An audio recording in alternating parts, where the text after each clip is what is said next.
हमारी इच्छाओं का कोई अंत नहीं है। एक इच्छा पूरी होती है तो दूसरी पैदा हो जाती है। जब भी कोई इच्छा पूरी होती है तो उसके पूरे होते ही कोई और इच्छा जाग जाती है। इस तरह से जीवन गुजरता चला जाता है। जब हमारी इच्छा पूरी होती है तो हमें थोड़े समय के लिए इससे हमें खुशी ज़रूर मिलती है, लेकिन जब हमारी इच्छाएं पूरी नहीं होती तो हमें बहुत ही दुख मिलता है। हम अपनी इच्छाओं का अंत तो नहीं कर सकते, लेकिन हम अपनी इच्छाओं को अपने वश में ज़रूर कर सकते हैं। तभी हम अपने जीवन में खुश रह पाएंगे। अगर हमने इच्छाओं का अंत नहीं किया तो ये इच्छाएं हमारा अंत कर देगी। तो आइए आज मैं आपको इस कहानी के माध्यम से यही बताऊंगा कि हमारी इच्छाएं कैसे हमारे दुख का कारण बनती है और हम इससे कैसे बाहर आ सकते हैं। प्राचीन समय की बात है, बनारस नगर में राजा देवदत्त रहा करते थे। राजा देवदत्त बहुत ही वीर पराक्रमी शासक थे। बनारस की प्रजा राजा देवदत्त का बहुत ही ज़्यादा सम्मान करती थी। राजा देवदत्त भी अपनी प्रजा का खूब ख्याल रखते थे, हमेशा अपने प्रजा के दुख दर्द को समझा करते थे। राजा देवदत्त के 2 पुत्र थे। उनके बड़े बेटे का नाम अनुव्रत और छोटे बेटे का नाम सूर्यव्रत था। राजा देवदत्त के दोनों पुत्र उनसे बहुत प्यार करते थे। समय के साथ साथ राजा देवदत्त बूढ़े हो गए।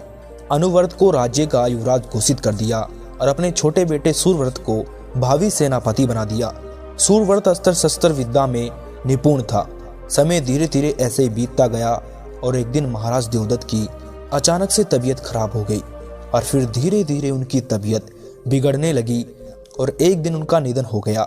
जैसे ही महाराज देवदत्त का निधन हुआ तो राजगद्दी पर महाराज देवदत्त की आज्ञा अनुसार उनके बड़े बेटे अनुव्रत को बिठाने की बात हुई थी, लेकिन अनुव्रत ने राजगद्दी पर बैठने से मना कर दिया क्योंकि वो सामान्य व सादा जीवन जीना चाहते थे। इसीलिए उन्होंने ये अधिकार अपने छोटे भाई को देने की घोषणा कर दी।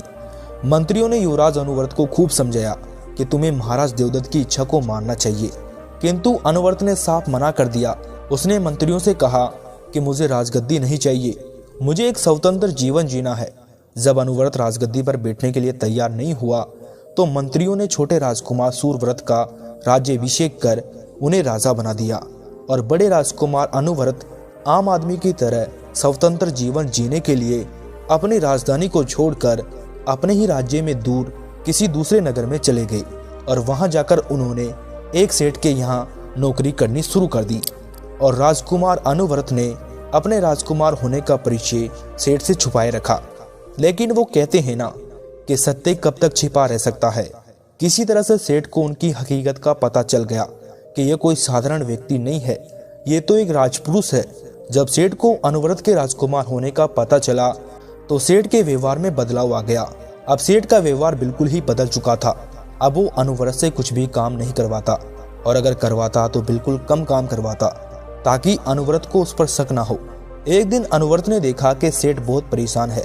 उसने सेठ की परेशानी का पता लगाया तो उसे पता चला कि राज कर्मचारी लगान बढ़ाने के लिए जमीनों को नाप रहे हैं, जिस कारण से सेठ परेशान है।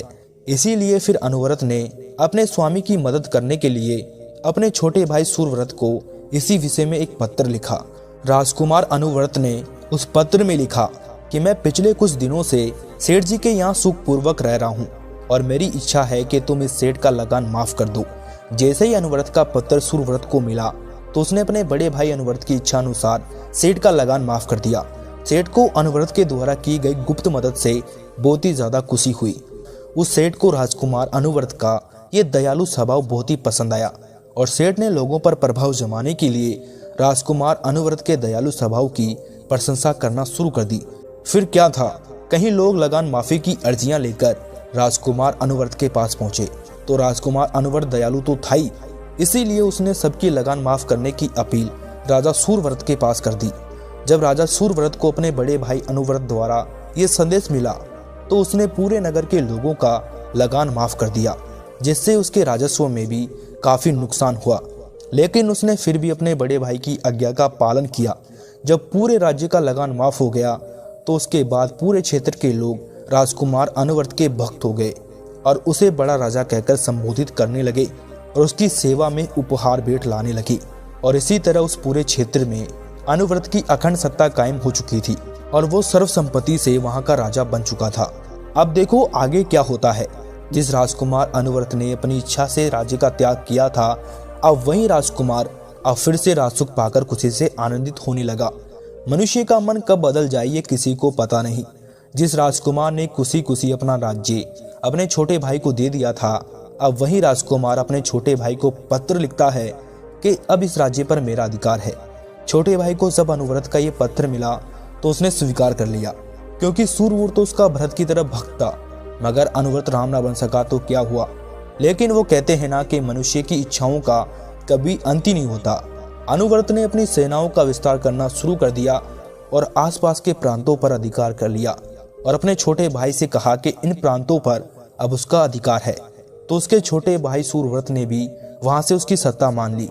लेकिन बड़े राजकुमार की जैसे जैसे इच्छाएं पूरी होती गई, उसकी लालसा और भी ज्यादा बढ़ती गई।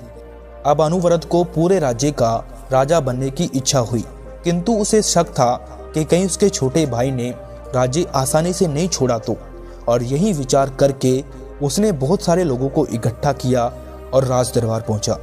राज दरबार पहुंचकर उसने अपने भाई को संदेश भिजवाया कि या तो वो राज्य दे दे या फिर आकर युद्ध करे।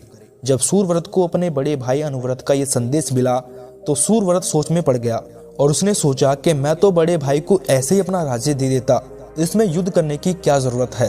राजकुमार सोचने लगा कि बड़े भैया को ये अचानक क्या हो गया।